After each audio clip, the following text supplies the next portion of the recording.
স্ক্রিনে লক্ষ্য করো, if I were born now এবং if I were born earlier. বলো তো এই বাক্য দুটি ঠিক না ভুল? চলো বিষয়টিকে বোঝার চেষ্টা করি।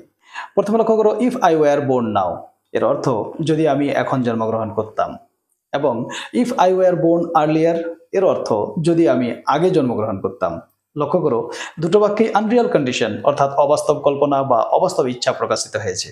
আর আমাদের মনে রাখতে হবে, বর্তমানে বা ভবিষ্যতের কোনো অবাস্তব কল্পনা বা অবাস্তব ইচ্ছা প্রকাশ পেলে বাক্যের গঠন হবে if clause subject plus verb two অথবা ওয়্যার প্লাস আদার্স এবং main clause subject plus would plus verb one.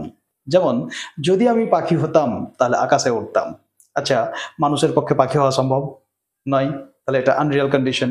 আর এটা আমি কখন বলছি? বর্তমানের কথা বলছি, যে যদি আমি পাখি হতাম তাহলে আকাশে উঠতাম। তাহলে এর ইংরেজি হবে if I were a bird I would fly in the sky. এই ক্ষেত্রে মনে রাখতে হবে সব ধরনের সাবজেক্টের সঙ্গেই ওয়ার ব্যবহার করতে হয়, ওয়াজ নয়, রাইট? কিন্তু অতীতের অবাস্তব কল্পনা বা অবাস্তব ইচ্ছা বুঝালে বাক্যের গঠন হবে if clause subject plus had plus verb three এবং main clause subject plus would have plus verb three. যেমন, যদি আমি কঠোরভাবে পড়াশোনা করতাম তাহলে আমি পাস হয়ে যেতাম। If I had studied hard I would have passed, right? তাহলে এবারে বাক্য দুটি লক্ষ্য করো, if I were born now যদি আমি এখন জন্মগ্রহণ করতাম।